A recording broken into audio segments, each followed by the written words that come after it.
what's the one thing that they could be doing better to make it easier on programmers? I'm kind of putting you on the spot to focus on like the negative thing that everyone's bitching about. But like, what could they do to really make things easier? I'll start with you, Ben. Communication. Communication? I would say pretty good on the documentation. A little more stable would be nice as a whole. Okay. As I say, it's a fragmentation. I think Google has done a very good job. However, if you're a real developer, meaning you're doing real things, the tools are all over the place. You cannot have like window here, window there, port here, forwarding port. It's very complicated to debug. It gets to the point that you don't know where things are. And then, for example, on my machine the other day, I had my setup there, and then it ran out of power. It took me like 2 hours to figure out what it did. So I mean, but it's understandable because they just came out with the different releases of Android. Right? So we expect those things to other developers. There's an opportunity for developers right now. If you see an issue like that, there should be like 10,000 people like me already with the same issue. So it could be 10,000 licenses you can sell in the next couple of months. Google doesn't fix it. And for us, it's marketing. Nokia should spend money the same way that Apple is spending on promoting the store directly to the consumers. We don't see nothing like that so far. They still have the same philosophy of marketing like when they were selling just phones, but they are not selling just phones today, they are selling services. They are selling applications that we don't see, the advertising here at prime time or any time at all. So that's something we really be helpful. All right, I have one more question, and then we'll open it up to everyone else. Is there a competitor that you guys deal with that, in terms of an OS that kind of keeps you up at night? Is that like, do you ever worry that either iPhone will take over everything and everything is going to be obsolete? Does Android keep you up at night? Is there anything that, or is it really not a thought? You just focus on what you know and see how it goes. The latter. What? The latter, definitely. I don't get too concerned with Okay. the other platforms. I just like developing. I worry that if this thing doesn't gain traction, Palm's not going to be around. This is their last stand, if you ask me. So that would be the biggest risk. It is. If they don't make it with this, they don't make it. So I hope they do. If in 2 weeks you see 40 apps, then short the start. No, I think they say the same thing he says. I mean, it's exciting actually to see other developments. You see HTC come out with a new phone, so that's a new thing. So you don't cry because you don't have it. You just kind of find out how you can do it better. At the same time, it's a motivator to do things better.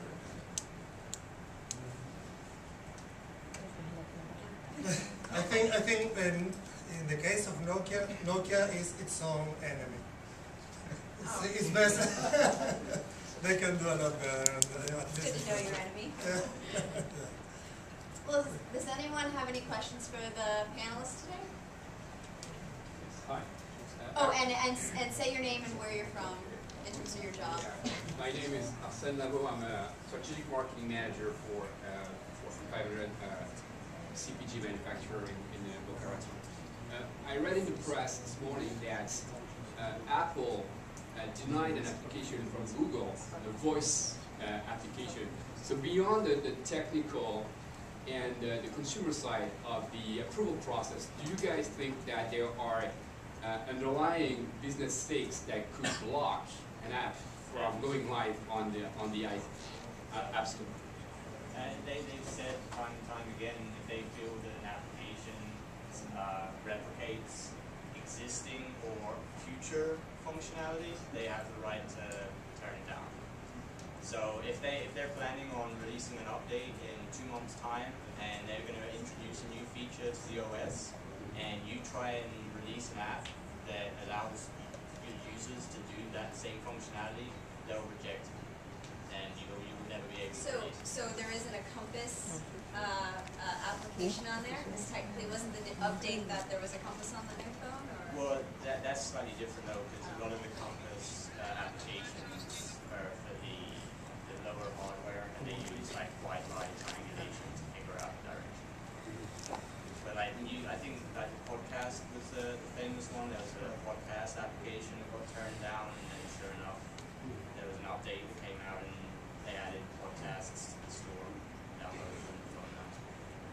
interesting side to, not being loud is one thing. There's already a Google Voice app for this phone. It's off-label homebrew, and there's actually a lot of homebrew apps that are popping up, more than this in the app catalog right now for this device. And I think it's really easy to get to the root of it, to be able to put your own software on it and do what you want with it, little computer, you know. So, I mean, I already have a tethering app that's not allowed to tell Sprint anyone, please, you know. But, you know, and a couple other apps that have been made by the community. And I think if that continues and that snowballs, that's a really good thing, actually. The carriers might not like it, but it's definitely a positive thing. Any other questions? Well, it's just you already sent 3 letters. Hi, what have you gone for that? So, I have a question regarding the price of development. Can anybody speak as to, you know, how much would an app cost to be developed in Apple versus Palm Pre, the same app, the cost of development across different platforms?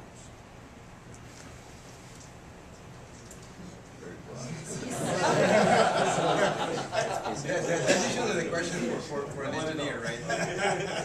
Is how many hours is it going to take you to write this code, right? People will say like, I can do it for next week, and it's like a month later, it still has to be finished. Right? So it's like, I don't know. I think the most closely, my personal view is your strategy. The development price, I will say the majority of developers will take into account maybe 20% of the total operating costs. 80% will be your strategy and what you're trying to do with it. I will not even go into developing codes because I will spend as much as I can with good developers to finish what I want to do. And then, because that's not your major concern, your concern should be the rest. I mean, that's like the tip of the iceberg, to say it in a way.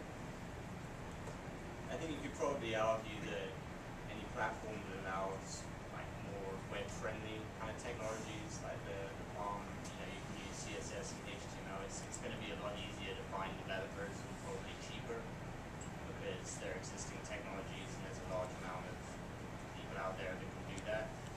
If you're dealing with any kind of proprietary like language or libraries, then obviously it's going to be harder to find developers that do that. Hi, I'm Peter Pizarro, CEO of Multiply. We're a social networking service for 14 million users. This is a sales pitch, just so you understand. Our application is primarily a web-based one.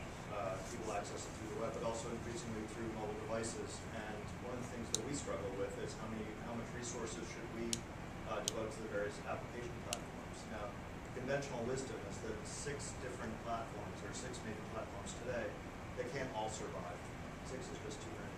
So if you're a web-based service and you're thinking about coming up with an app or a series of apps, tell me why should we use your particular platform? There's 2 that aren't represented here, but I'd love to hear from your perspective why we should build an app for your platform.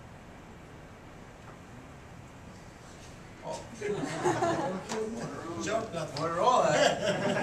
Okay, let me explain to you one big question, right? We had a problem in Motorola. We had not only 6 platforms, we had 14 different platforms, hardware and software, and it was a total. I mean, we see what happened with our market share. So Sanjay Jha, as a CEO, made a commitment to go with a single platform, and that platform was big with Google. The Google platform allows us to not only develop a single baseline of code that we can reuse multiple times, but it's very stable and open source.